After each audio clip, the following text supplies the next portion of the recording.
En la hora de la verdad, el invitado del día. Presenta Colsubsidio, con todo lo que te mereces.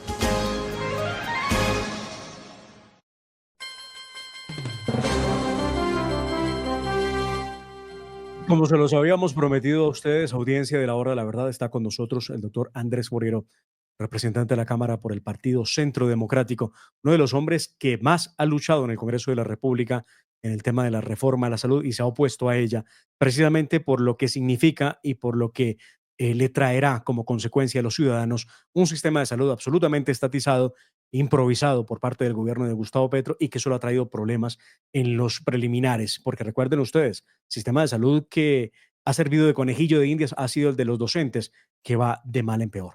Saludamos a esta hora a Andrés Forero. Representante de la Cámara, muy buenos días. Bienvenido a la hora de la verdad. Gracias por estar con nosotros.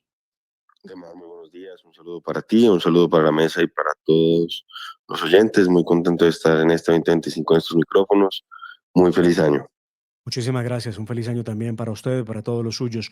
Representante, la gente quiere entender esto de la UPC, cómo funciona, porque no se entiende realmente cómo el gobierno nacional, a pesar de que las EPS y los expertos en salud les habían indicado que el aumento debía ser del 16%, terminó siéndolo solamente del 5,36%. ¿Esto qué significa y cómo funciona?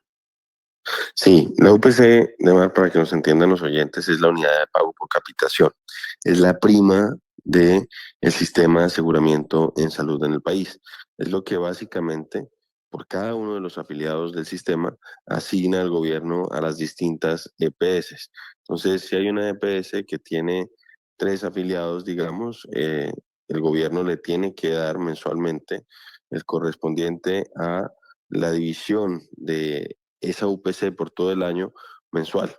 ¿Qué sucede? Si yo tengo una EPS que tiene 3 afiliados, pues uno de ellos se enferma y los otros 2 no, eso es lo que permite que se costeen los tratamientos de la persona que se enferma. Se utilizan los recursos, la UPC de las otras 2 personas que no se enfermaron, y eso es lo que nos permite hablar a nosotros de un sistema de aseguramiento en salud. ¿Qué es lo que sucede? Pues obviamente esto, como cualquier otra prima, pues tiene que subir progresivamente en el tiempo. Aquí lo que vemos es que el gobierno decide subirla incluso por debajo del incremento del salario mínimo, Entonces, ¿qué sucede? Que, por ejemplo, en el caso de la salud, 6 o 7 pesos de cada 10 que se gastan en salud corresponden a talento humano, y por eso nos parece que es un despropósito que el gobierno haya subido muy por debajo del salario mínimo. La UPC la subió en 5,36%, el salario subió en 9,54%, y obviamente cuando tú tienes un sistema donde los ingresos crecen menos que los gastos, pues lo haces inviable. Y eso que estoy dejando de lado en este caso, como tú lo señalabas, pues problemas de financiamiento precedentes. Es decir, obviamente esto que yo estoy planteando es crítico en un escenario donde no hubiera unas deudas previas, donde no hubiera problemas previos, pero ya ahí es una situación compleja, ya ahí se hace un sistema inviable cuando tú creces los gastos por encima de los ingresos, pero si adicionalmente le sumas que hay unos problemas precedentes de financiación, pues obviamente la situación se torna más complicada.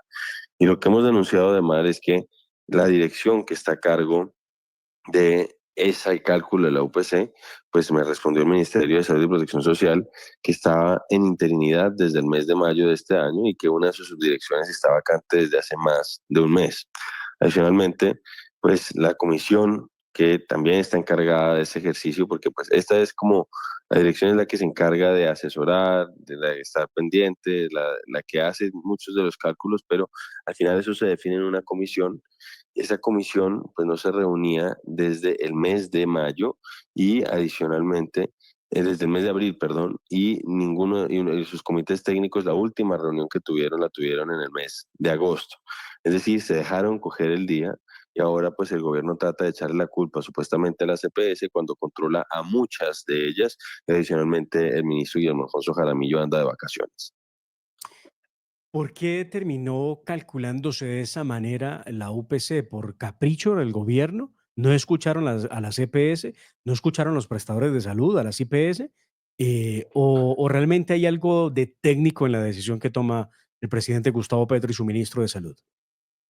A mi juicio no hay nada técnico. Yo en este momento, de manera, llaman de derechos de petición al Ministerio de Salud y Protección Social y lo voy a mandar a los otros ministerios que conforman esa comisión que te señalaba, de tal manera que me compartan las actas de la reunión para que podamos saber a ciencia cierta cuáles fueron las razones supuestamente técnicas que los llevaron a tomar esa decisión. Pero lo que uno siente es un revanchismo de parte del gobierno. Lo vemos en las declaraciones del director de Prosperidad Social, lo vemos en las declaraciones del presidente de la República, y ellos creen que están haciendo un daño a la CPS, pero realmente están haciendo es un daño a todos los colombianos, porque básicamente nos están prohibiendo enfermarnos, porque con lo que ellos están haciendo están desfinanciando el sistema, van a afectar a las clínicas y hospitales, le prohíben prácticamente a las clínicas del sector privado el incremento salarial que está previsto, por ejemplo, obviamente por ley, a las personas que ganan un salario mínimo les tienen que subir el 9,54%, pero los demás, pues básicamente dejaron a las clínicas y hospitales sin posibilidad de tener esos incrementos.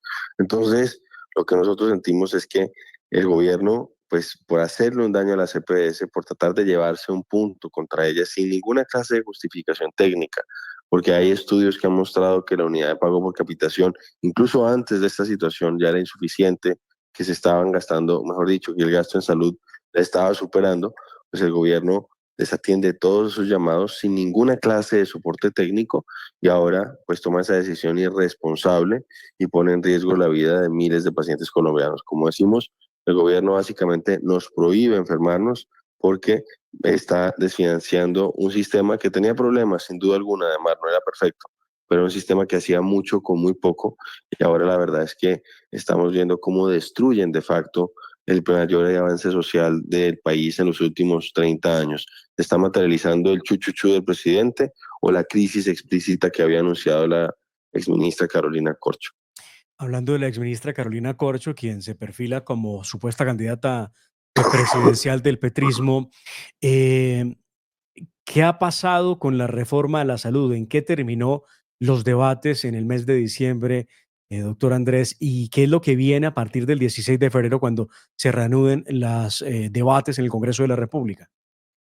Neymar, pues logramos evitar que en la Cámara de Representantes fuera aprobada en su totalidad la reforma. Se aprobaron 23 de 62 artículos, es decir, menos del 40%, y el gobierno se quedó con las ganas de aprobarla a pupitazo limpio en las sesiones extraordinarias que había citado. Pero pues yo creo que se dieron cuenta finalmente que no había ambiente, por lo menos no había ambiente en diciembre. Esperemos que no siga habiendo ambiente en el mes de febrero, pero con todo esto que está pasando, yo creo que se hace aún más claro y más evidente que la reforma pasa a un plano secundario. En este momento, la sociedad civil, ojalá la Corte Constitucional, se tiene que pronunciar sobre lo que está sucediendo con el tema de la financiación del sistema, porque hay una decisión deliberada del gobierno nacional de desfinanciarlo, de hacerlo insostenible, y de nada sirve una reforma. Además, pues yo creo que es una mala reforma, pero incluso en aras de la discusión, pensando en que fue una reforma que realmente resolviera algunos problemas, pues es una reforma que va a entrar en vigencia 2 años después de ser sancionada en su totalidad. Entonces, lo que nosotros le decimos al gobierno ahora con esto y con más veras es que pues postergue esa discusión y que resuelva los problemas de financiamiento actuales, porque a esto que estamos hablando de la UPC se le suma el hecho de que el gobierno no pagó las mensualidades de los presupuestos máximos, que son los que permiten financiar, por ejemplo, enfermedades de alto costo del mes de noviembre y el mes de diciembre. Ya estamos en enero del año 2025, obviamente tampoco he pagado lo de enero, porque eso se pagaba de manera anticipada. Entonces, lo que yo le digo y le exijo al gobierno es que antes de hablar de una reforma, garantice la atención actualmente. Y en lugar de garantizarlo, en lugar de resolver los problemas, con la situación de la UPC, por ejemplo, la está agravando. Entonces, yo creo que para el mes de febrero la crisis va a estar bastante avanzada y por eso creería que el gobierno puede tener aún más dificultades para aprobar en la Cámara de las que tuvo el año pasado. En suma, ¿qué es lo que pretende el gobierno Petro? Porque en medio de tanta información, doctor Andrés Forero, la gente a veces, y nos pasa a todos, nos distraemos sobre qué es lo que realmente pretende el gobierno con un sistema que aparentemente sería estatizado. Ya tiene más de 8 EPS intervenidas. Realmente el grueso de los ciudadanos que tenemos sistema de salud, bien sea subsidiado o contributivo, estamos en manos del gobierno porque la EPS a la que pertenecemos se encuentra intervenida y con una UPC como la planteó del 536 terminarán todas en la imposibilidad de atender los requerimientos de los ciudadanos. ¿Qué es lo que pretenden? Si a fin de cuentas están agravando la situación de las que ya están graves, que son las que se encuentran intervenidas a manera de prevención por parte del Estado colombiano.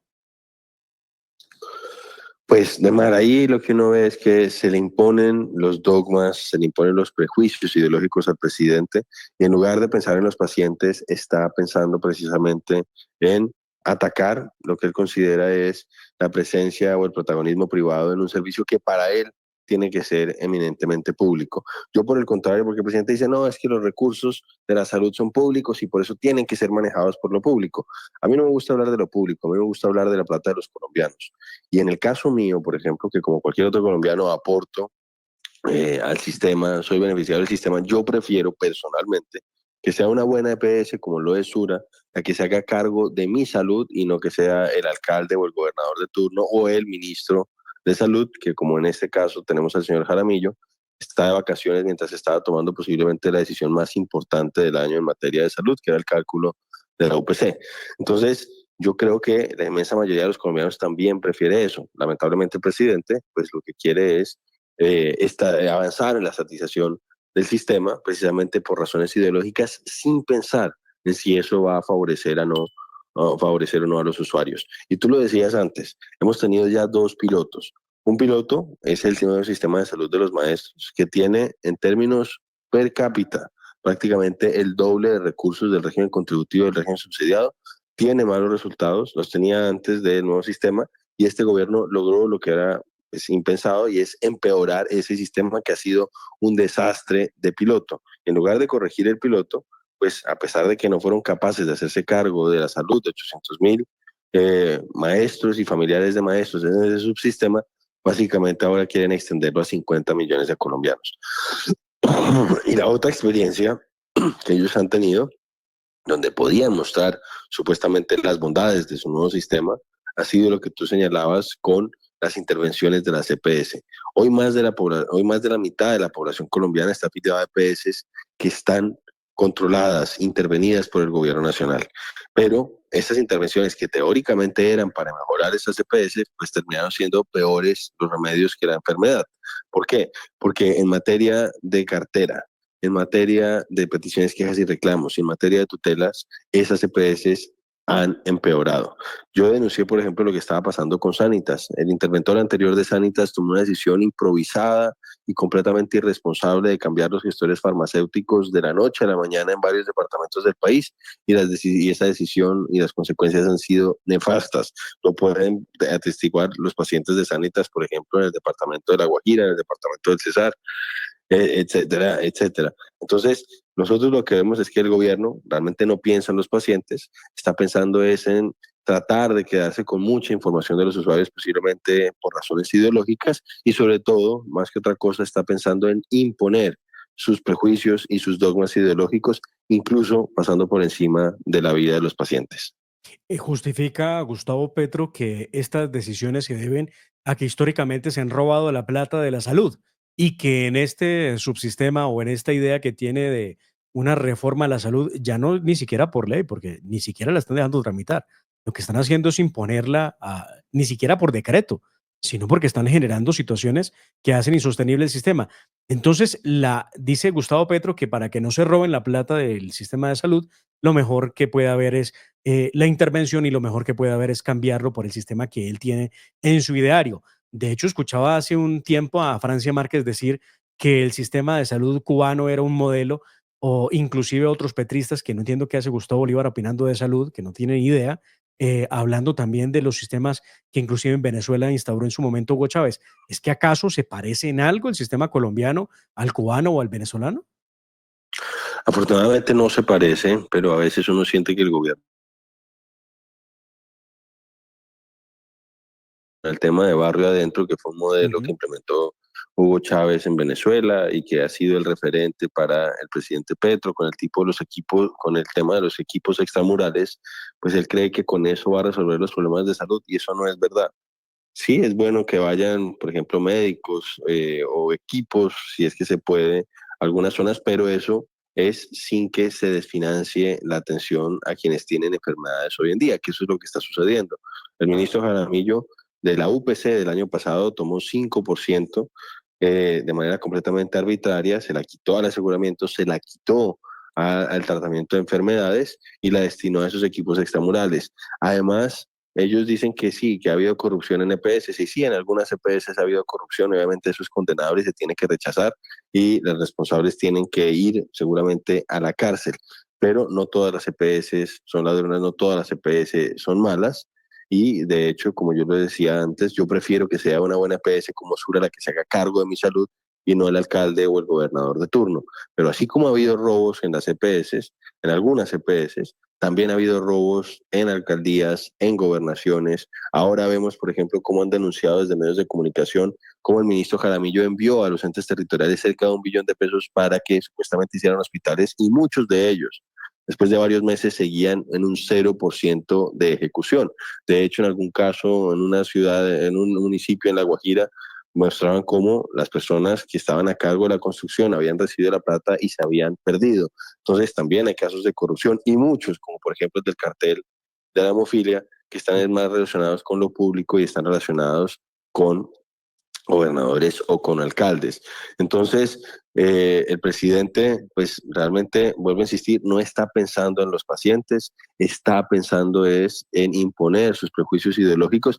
Y una última cosa, a propósito del tema de la corrupción y el gobierno nacional. Recordemos que hubo una denuncia en este gobierno de cómo los interventores nombrados por el gobierno en 3 EPS que funcionan en el suroccidente del país, que son el SANAR, SOS EPS y ASMED Salud, estaban direccionando pagos, seguramente, no seguramente, sino a cambio de coimas, y que eso fue lo que denunció un medio de comunicación. Después tuvo que ampliar la denuncia el superintendente Leal y eso implicó que lo sacaran del cargo. Entonces, la verdad, el presidente se equivoca. Sí, ha habido situaciones complejas en la CPS, pero pues eso se puede mejorar con mayores controles y no dejarnos en manos de alcaldes y gobernadores que politicen la salud y abrirles un campo más para que puedan robar como lo han hecho con otros servicios en Colombia. Doctor Andrés, usted es un hombre informado que ha estado estudiando el tema de la salud en Colombia desde el primer momento del gobierno de Gustavo Petro. Muchos oyentes se preocupan y se preguntan más bien si esto es posible revertirse, si podemos pensar que en 1 año y 9 meses, cuando termine este nefasto gobierno, alguien podría llegar a revertir la situación y a devolvernos o restituirnos un sistema de salud digno, que es lo que queremos todos los colombianos. Pues de manera, en este momento lo primero que tenemos que hacer es limitar el daño que pueda seguir causando el presidente durante estos 18 meses prácticamente que le quedan de gobierno. Realmente el daño ya ha sido muy grande, eso hay que decirlo, el daño que ha causado en el sistema, con algunas EPS que eran buenas y que lamentablemente intervino, como es el caso de Sanitas. Eh, pero yo creo que en este momento lo que nos toca a nosotros hacer, y a la sociedad civil, voy a insistir, nos toca organizarnos, es limitar el daño. Yo creo que el talento humano en salud también está dándose cuenta de la situación tan dramática que se está viviendo. Veo que ahora, por ejemplo, las asociaciones de clínicas y hospitales, incluso las de hospitales públicos, están viendo que la situación se está agravando. Salieron a protestar, ellos que históricamente han sido tan cercanos al gobierno, salieron a protestar por esta decisión a todas luces irresponsable. Entonces, yo lo que creo es que la sociedad civil se tiene que organizar para evitar un daño aún mayor, pero ya se hizo un daño y seguramente se va a seguir agravando ese daño, pero por lo menos para salvar lo más que podamos antes de que termine el gobierno de Gustavo Petro, y una vez que termine sí vamos a tener que hacer seguramente una reforma para tratar de reestructurar el sistema. No estoy seguro que podamos llegar a tener lo que teníamos antes porque el daño ha sido muy profundo, pero por lo menos sí mejor que lo que estaba proponiendo el presidente Gustavo Petro. Entonces, primero nos toca limitar el daño y después ver cómo reconstruimos sobre lo destruido, porque lamentablemente, al menos en materia de salud y en otros temas también, pero en materia de salud evidentemente, lo del gobierno de Petro ha sido un proceso de destrucción sistemática. Doctor Andrés, muchísimas gracias por sacar unos minutos de su tiempo de vacaciones, de descanso, que sé que usted no descansa tampoco. Lo hemos visto muy activo en redes sociales, haciéndole frente al tema de salud para atendernos aquí en la hora de la verdad. A ustedes muchísimas gracias, Demar. Nuevamente un saludo para ti, para la audiencia y muy feliz año para todos. Que Dios bendiga a Colombia.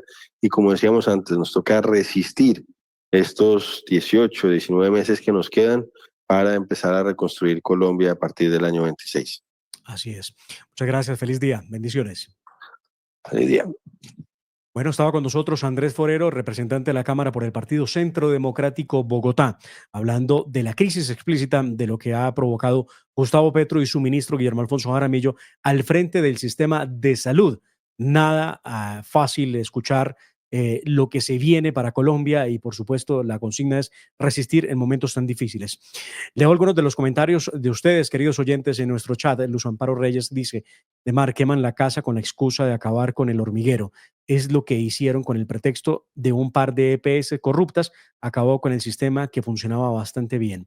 Jorge Mario Bedoya: el problema no es que se roben la plata, el problema es que no se la roban ellos. El cambio es de ladrones. Muy fuerte mensaje, Jorge Mario, pero muy puesto en razón además, porque la corrupción no ha sido elemento distintivo del gobierno de Gustavo Petro frente a otros gobiernos. Han hecho más corrupción o han ejecutado más corrupción que muchos otros, sin lugar a dudas. Si no, pensemos solamente en lo que ha ocurrido con la unidad de gestión de riesgo.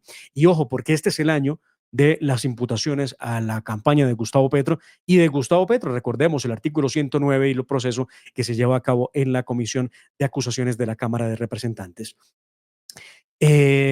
María Claudia Arrubla: esperar que Petro acabe su periodo es aceptar que cualquiera pueda llegar ilegítimamente al poder y quedarse para siempre.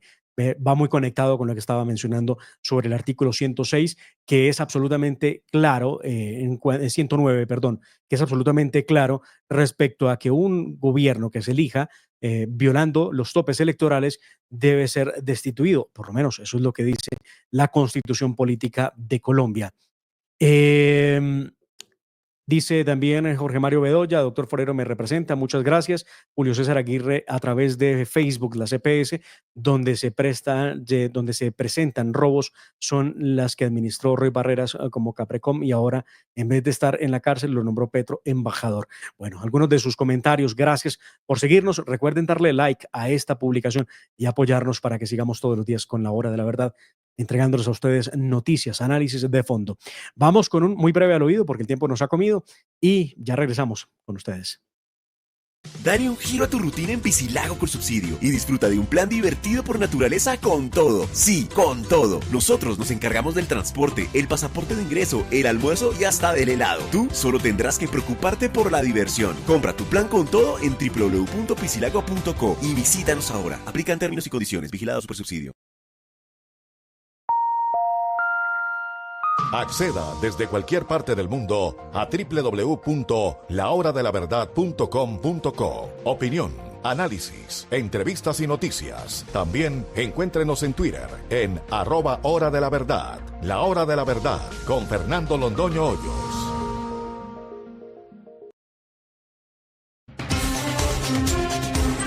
Metal Deck de Acesco, el entrepiso que se adapta a todo tipo de estructura, en una presentación de Al Oído.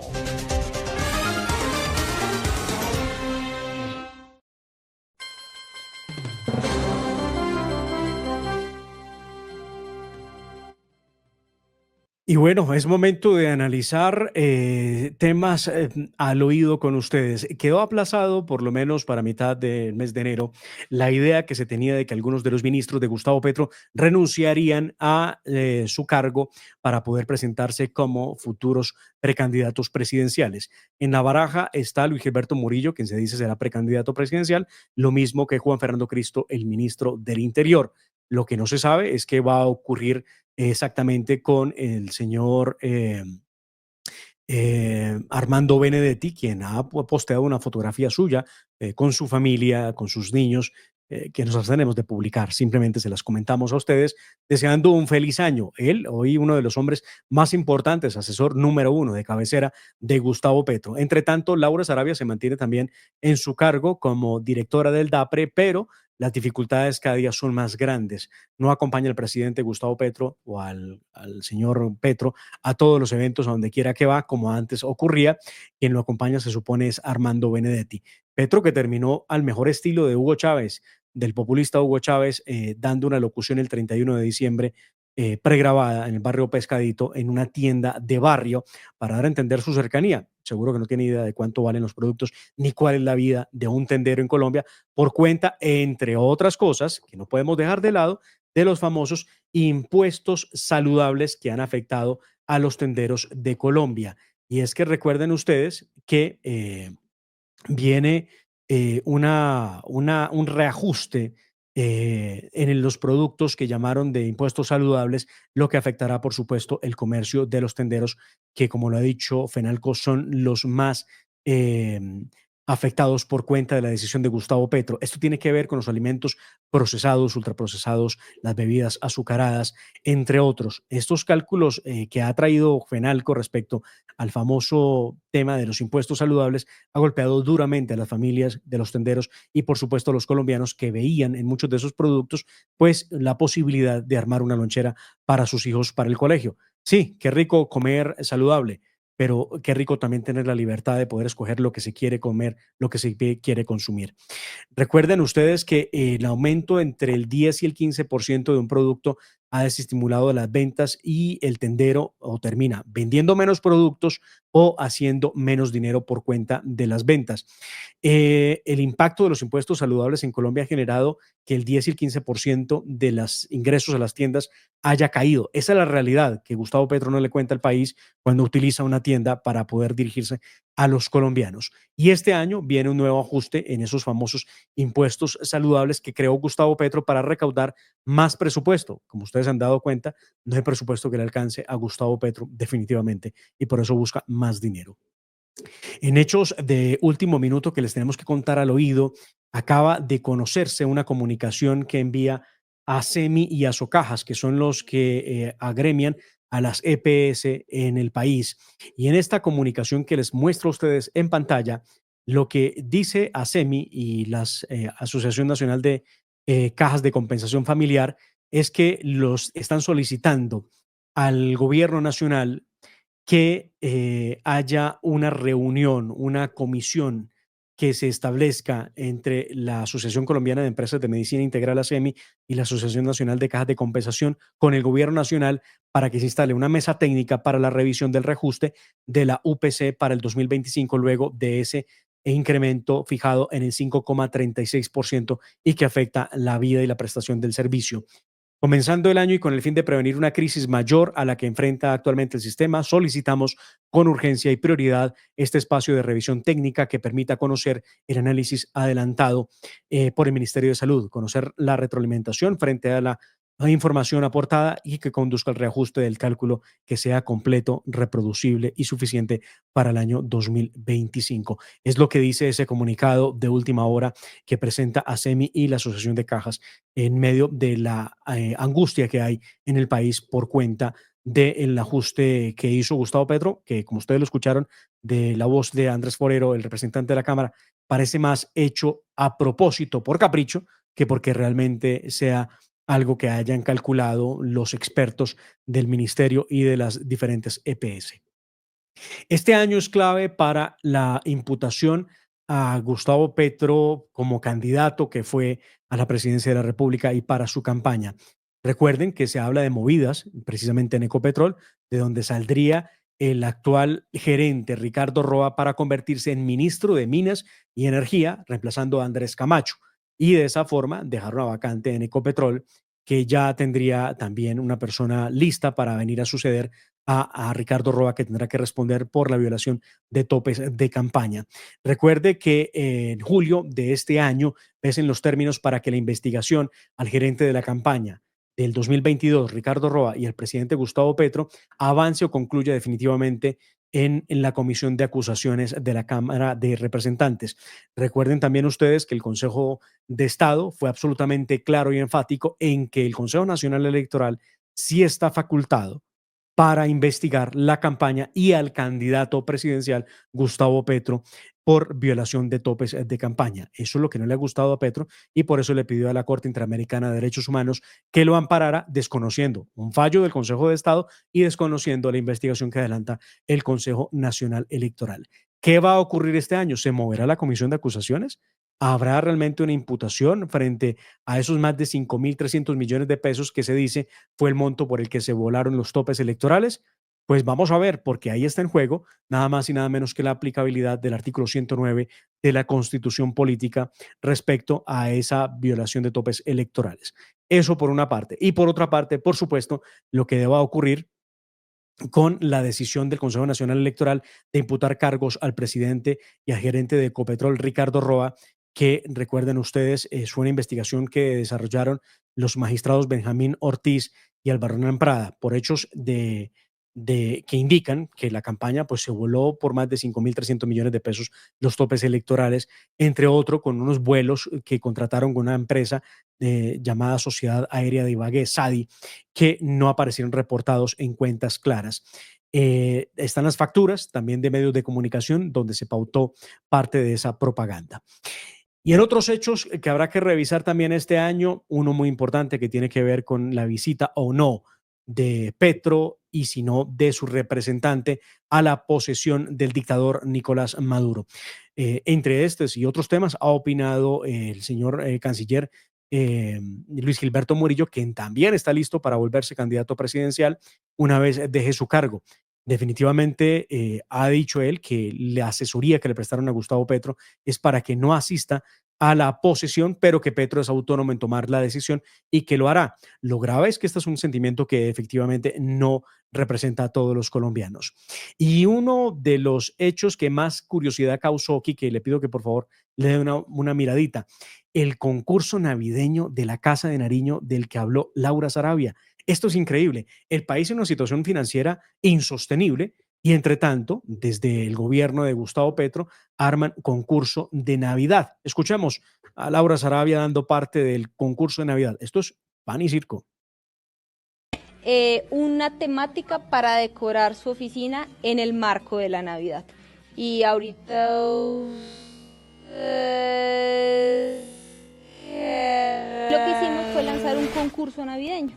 Este concurso lo que hacía es que cada oficina y cada dependencia de la presidencia escogiera una temática para decorar su oficina en el marco de la Navidad. Y ahorita Bueno, y en medio de todo esto le hemos preguntado al DAP, pero esperamos recibir respuesta pronta. Le hicimos este derecho de petición cerca del 27 de diciembre, cuando conocimos de esta fenomenal idea, entre comillas, que tiene Laura Sarabia, para que nos cuenten cuánto nos costó a los colombianos la decoración fantástica que hicieron de las oficinas de Presidencia de la República y los premios que entregaron a la oficina mejor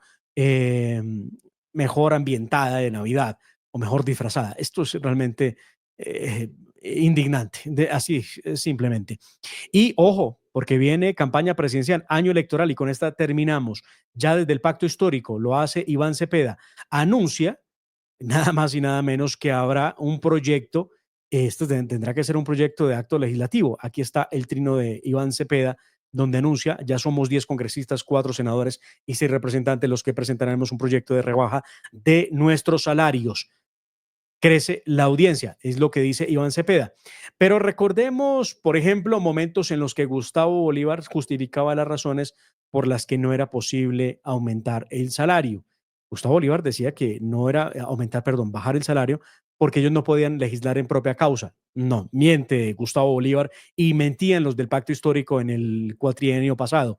Cuando un congresista de la República está legislando y un proyecto lo afecta, puede votarlo, lo puede discutir. Lo que no puede hacer es cuando favorece ese proyecto sus intereses personales. En eso está mintiendo. Y bueno, lo hicieron de esa manera. Ahora, como estamos en año electoral, aparecen los congresistas del pacto histórico a prometerle a los colombianos que van a rebajar el salario. Lo que llama la atención es que por lo menos durante 6 ocasiones, la senadora del Centro Democrático, Paola Holguín, presentó un proyecto de acto legislativo para rebajar los salarios de los congresistas y de altos dignatarios en Colombia, porque recuerden ustedes que esos más de 48 millones de pesos que ganan los congresistas, no solamente los ganan ellos, también lo gana el procurador general, el fiscal general de la Nación, los magistrados de la República. Escuchemos lo que decía precisamente Gustavo Bolívar de por qué no podía tramitarse un proyecto de acto legislativo para bajar sus salarios. He ido a buscar una fórmula para hacerlo inmediatamente, también pensando que podrían venir demandas, porque cuando uno se lanza a una candidatura y hace unos préstamos, los hace sobre la base de lo que va a ganar. Entonces, por decirle algo, un senador se endeuda en 500 millones porque sabe que puede pagar cuotas de 15 millones. A esa persona no se le puede decir hoy, no, ya no va a ganar 35 sino 25. Entonces podrían venir demandas. El querer nuestro, y yo lo demuestro con los hechos, desde el primer año en que me posesioné aquí, ya pasé el proyecto para rebajar los salarios. El año siguiente pasé. También decía él que los podían demandar si no lograban bajar el salario. Lo cierto es que pasaron más de 4 años y nunca se bajaron el salario. Pero además Gustavo Bolívar también era un hombre que estaba indignado por la situación de los peajes y de la gasolina en Colombia. Escuchemos y recordemos a Bolívar indignado en el gobierno de Iván Duque. Escuchémoslo. Y me perdonan la palabra y lo voy a decir hoy acá. Hay un país emputado con lo que está pasando en Colombia. Una clase política que no se quiere autorreformar. 11.700.000 personas salieron a votar contra la corrupción y los pasaron por encima como si nada. El presidente hizo una pantomima de salir a decir 7 reuniones en la Casa de Nariño, venir aquí a firmar los proyectos anticorrupción, a ninguno le dio mensaje de urgencia, se la pasó en Venezuela, se la pasó 17 viajes por fuera, lleva 12 días en Europa, va a cumplir 12 días en Europa en una gira, y aquí nadie quiere ponerle la cara al problema de la corrupción. Que porque no hay plata. Aquí sí hay plata, seamos sinceros, se la roban, seamos sinceros. Y ese sistema electoral que está podrido y que se roba las elecciones, y no podemos llamarnos a engaños, aquí más de la mitad de mis compañeros se eligen comprando votos. Tengo rabia y yo le digo a este Congreso, merecemos la fama que tenemos, merecemos la fama de nido de ratas, ¿qué es esto? Y con esta sí me despido. Aquí Gustavo Bolívar en este trino del año 2015. Esto es 1 de enero del año 2015. Escribía lo siguiente: pagamos peajes y gasolina más cara del mundo. ¿Seremos los más pendejos del mundo? Esto lo decía en el 2015 cuando un galón de gasolina costaba 8.402 pesos. Oigan bien, lo decía Gustavo Bolívar en el año 2015 cuando un galón de gasolina costaba 8.402 pesos. Hoy, ¿cuánto cuesta un galón de gasolina con Gustavo Bolívar en el poder y Gustavo Petro en el poder? 16.085 pesos, el precio de referencia para la ciudad de Bogotá. A todos ustedes, queridos oyentes, gracias. Por favor, denle like antes de salirse de esta transmisión a la hora de la verdad. Regresaremos el día martes, porque recuerden ustedes, hay Puente de Reyes este fin de semana, que lo disfruten en familia, acompañados de los más queridos seres suyos, y por supuesto también disfruten de todo nuestro contenido el fin de semana, porque estaremos restableciendo todas nuestras redes sociales y entregándoles a ustedes las noticias en el minuto a minuto. Pues no hemos parado. Les agradecemos el apoyo que nos brindan a través de sus consignaciones y sus donaciones a la cuenta de ahorros del Banco Da Vivienda. Aquí les dejamos el NID de la hora de la verdad, les dejamos el número de la cuenta. Gracias, ese apoyo ha sido fundamental para estar durante estos años con ustedes, minuto a minuto, llevándoles la información con seriedad, con contundencia, con información, con análisis. A todos ustedes, que Dios los bendiga, y esperamos el martes tener un gran programa con el doctor Fernando Londoño Hoyos y un gran invitado que estará con nosotros. Les digo que este invitado ha prácticamente que diagnosticado a Gustavo Petro de por qué actúa como actúa. No se lo pierdan, va a estar muy interesante. Que Dios los bendiga. Un feliz día. La familia Ramírez duerme tranquila porque su techo está bien hecho. Bien hecho como las cubiertas Acesco. Por su doble capa protectora, son ultra resistentes a la corrosión y al paso del tiempo. Para que tu techo quede bien hecho, exige calidad Acesco. www.lahoradelaverdad.com.co. Escúchenos desde cualquier parte del mundo a través de nuestra página de internet. Opinión, deportes, cultura y entrevistas. Visítenos y participe. www.lahoradelaverdad.com.co. Pase la voz.